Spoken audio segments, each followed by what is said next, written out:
of height, and the Welcome, Aquarius, to my temple, to the Temple of Tarot, Astrology, and Yoga. My name is Ava, and I'm going to be your oracle for the month of October 2025. This will be a reading, an Astro Tarot forecast for those of you who have a sun, moon, or rising in Aquarius. I'm Pisces, Scorpio rising, moon in Taurus, but I have Venus in Aquarius. So I fall in love with Aquarians quite easily. Forewarned. So if you're new, I am fond of simplicity, and I like a simple reading. Both the astrology and the tarot forecasts are very simple. I follow the transits of only two planets, Mars and Venus, because they are very fast moving planets through the celestial mirror above us. They therefore stay in a particular sign and house for a short duration, or shorter than the outer planets do. So they give us a more current event perspective on the goings-on of any month. This month, Venus is in the sign of Virgo. And Virgo is your 8th house.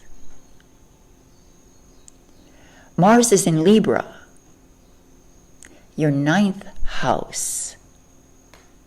This is a very potent combination, because Venus, the symbol of love, the seeking of harmony within your heart, emotional equilibrium, seeking out things that bring pleasure and joy, are in the house of death, taxes, partnerships, sex,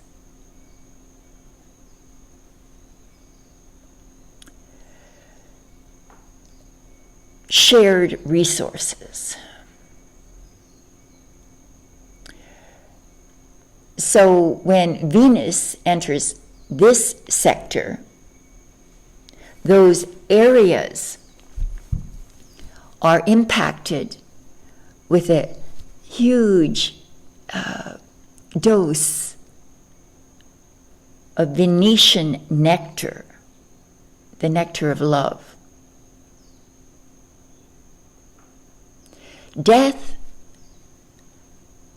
is one symbol of the 8th house, the house ruled by Scorpio. Death in tarot means the absolute end of one thing in order to allow new life to grow in its stead.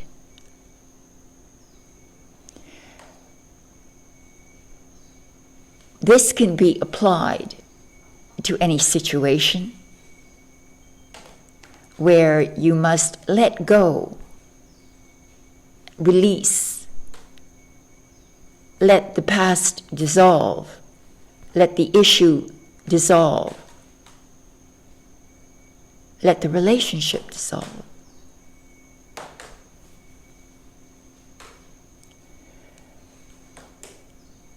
If it's about partnerships, it could be a romantic partnership, or it could be a business partnership, or it could be just a life partnership. that also undergoes this dose of sweet nectar of love. And can be interpreted as positive exchanges in partnerships and in shared resources. Taxes. Yes, did I mention taxes? I think I may have not. Taxes represent the government, your social, civil interactions with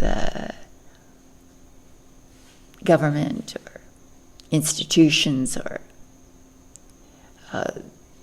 those corporations that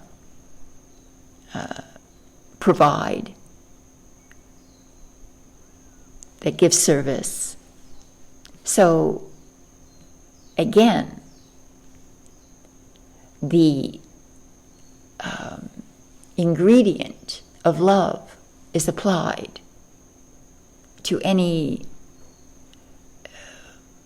issues of taxes, that which you owe or that which you are owed by agencies, governmental or institutional. That's just one possibility. Sex, passion, go hand in hand with love. In fact, they're enhanced by it. Your passions don't run riot when they are enveloped in the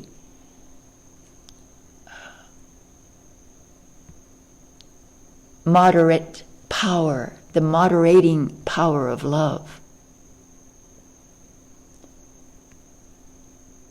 to keep from moving into areas of too much passion, not enough love. So it's a beautiful place for Venus to hibernate for the month of October. So allow this energy to transform you, transform how you express your passion, how you deal with governmental authorities, how you interact with government, or how you deal with the necessity to let nature move from death to life, to let go of what needs to be released. Mars then is in the 9th simultaneously. Mars is the energy of, it's male energy, it's drive, it's ambition, it's a bit of hubris, a bit of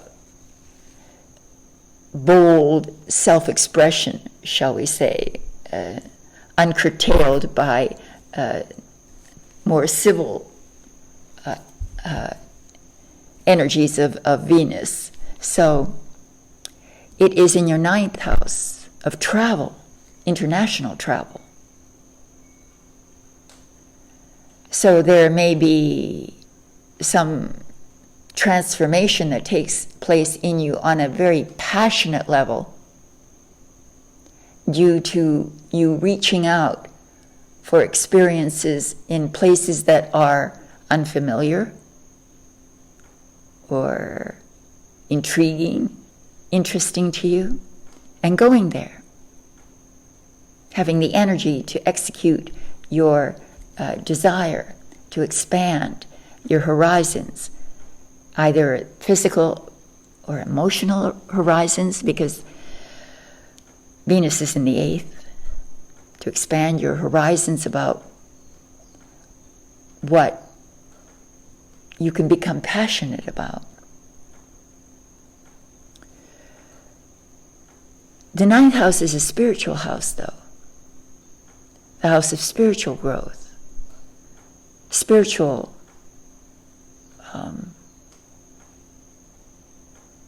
exploration.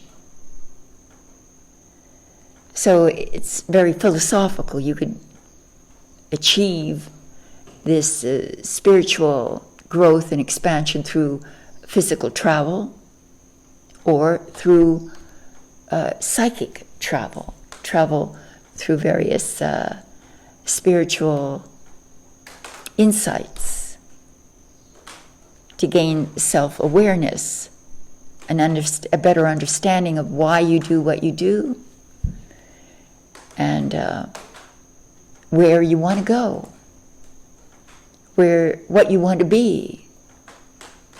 All those concerns can be addressed in many different ways, but the impetus is towards a greater self-awareness,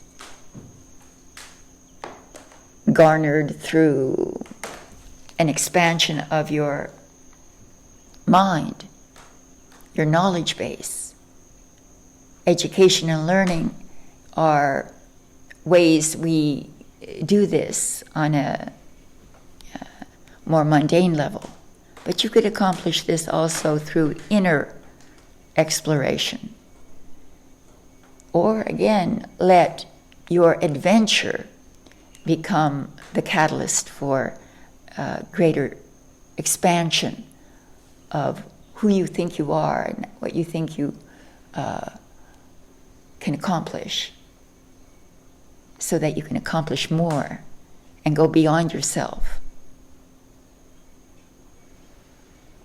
So yes, it's a month of deep transformation and exciting expansion of your parameters, your psychic and physical parameters, to go where no man has gone before. That kind of, the idea of exploring and going to places and you've never been, or discovering things about yourself that you never knew. That is what engages the Aquarian sun, moon, or rising this month. So with that said, let's move on to your tarot forecast. I'm so curious to see what the tarot has to say about all this. Thank you. Namaste. See you next month. Thank you for sharing. And if you would like a personal reading, there's a link below. Namaste. Welcome, Aquarius, to your tarot forecast for October 2025. Well,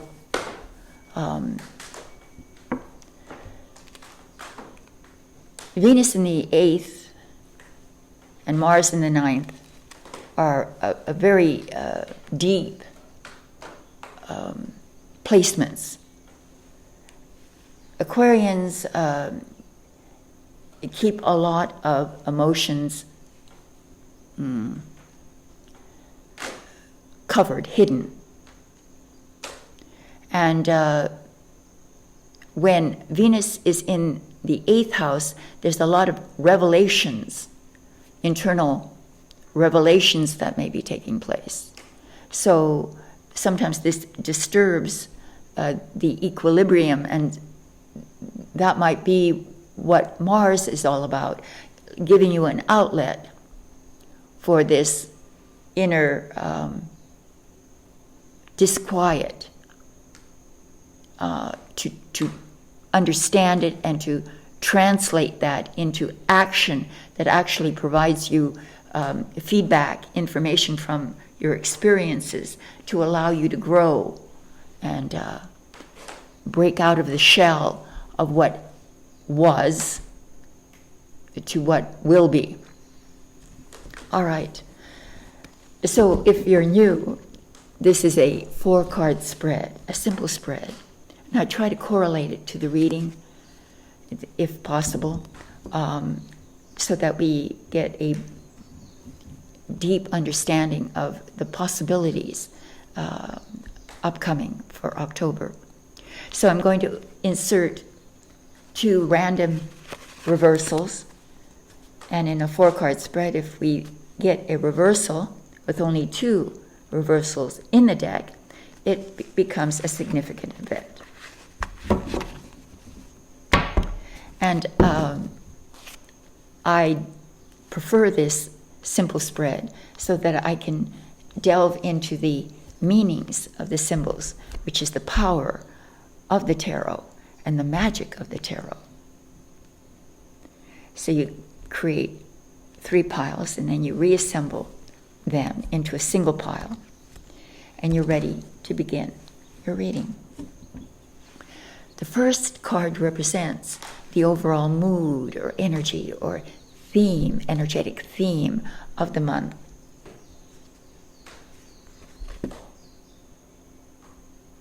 All right.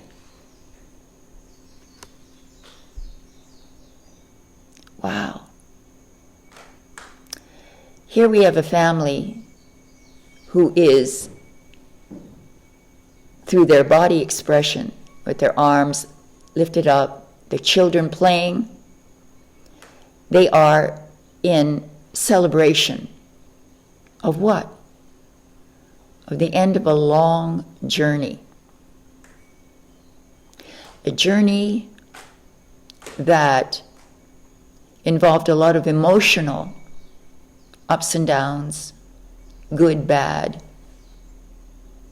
Those are collected and now are a part of the beautiful rainbow above them that's arced like a gate, inviting them in to their reward, to their Shangri-La, to their paradise, to their home.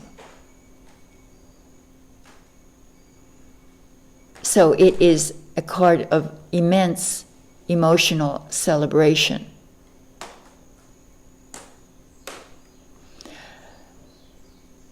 Which can be expressed again through spiritual ascension, expansion, Mars in the 9th, or the end of a journey, coming home, traveling, going to a place where you feel your roots are, journeying, feeling a complete emotional resurrection, Venus in the 8th. Great joy and celebration.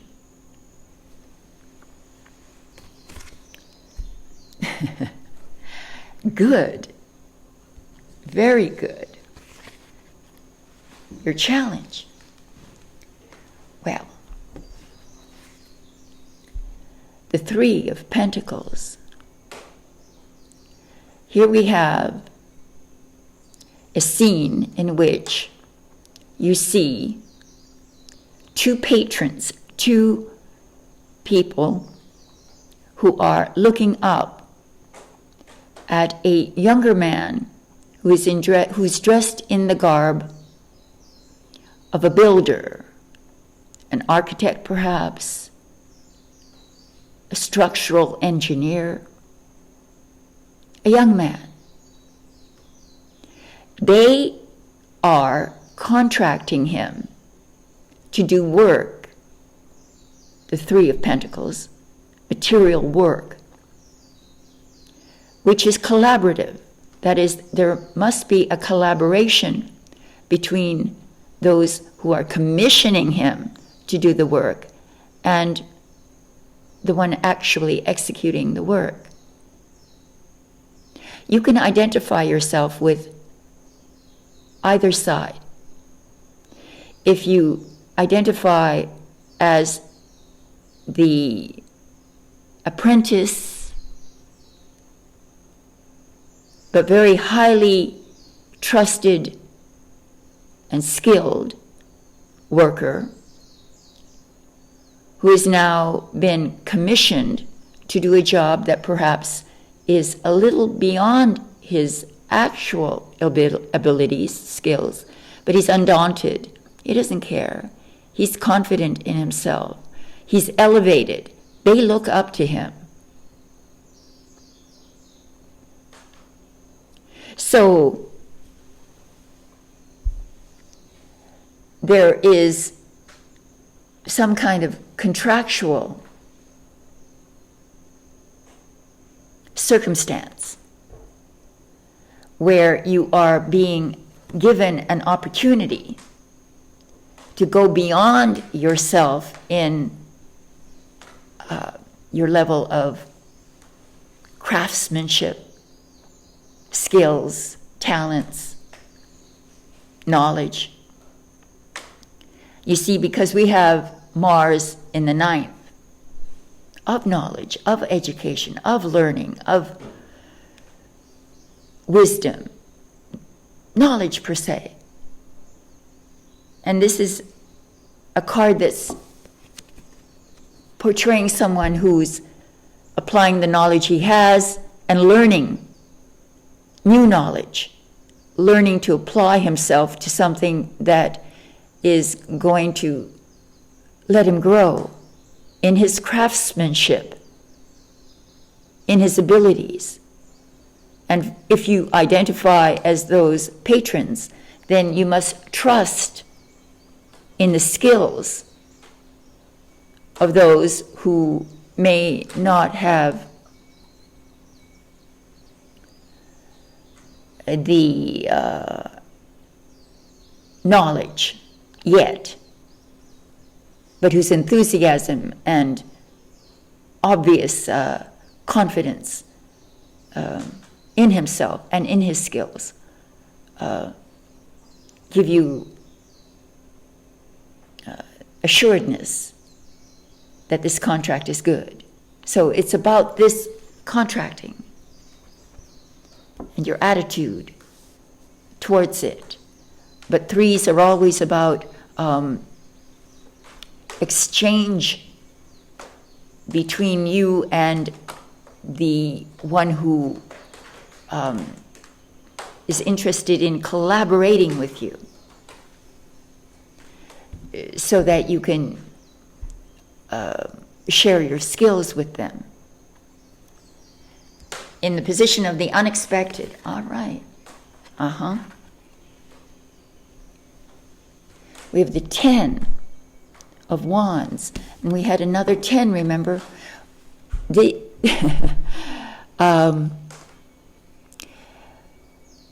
10 of Cups portrays a family who has arrived, who's at the end of a long journey. And they're victorious, they're celebrating. This 10 of Wands, on the other hand, shows a farmer who's taking his harvest to market. That market is right in front of him. He's, the 10 implies the end of the journey. But because he's been so weighted down by the burden of having to create the harvest, that now it's just work to get it to the end, to get it to market. And he doesn't see that it's right in front of him. So still you feel a little burdened by what it took to get here. The process is still, in this instance, it's still evolving. You're not quite there yet, or at least you have that weight, some kind of weight that you still have to put down. The weight of your success, really, your harvest. You have to deliver. And you don't know that that really you're there. You're actually there. That's what surprises you, perhaps. That even when you see the rainbow, you bury your head down in what it took to get there.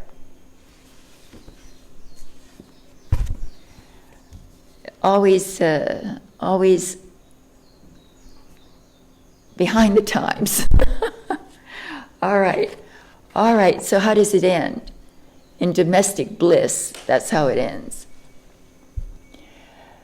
I always think of this queen as Martha Stewart. Martha Stewart, who's the domestic queen of the media, and is also a corporate queen. She manages a huge industry at the same time that she folds her napkins properly. So it's about having domestic bliss, beauty, being surrounded by abundance on a level of where you're home, where you feel you're home,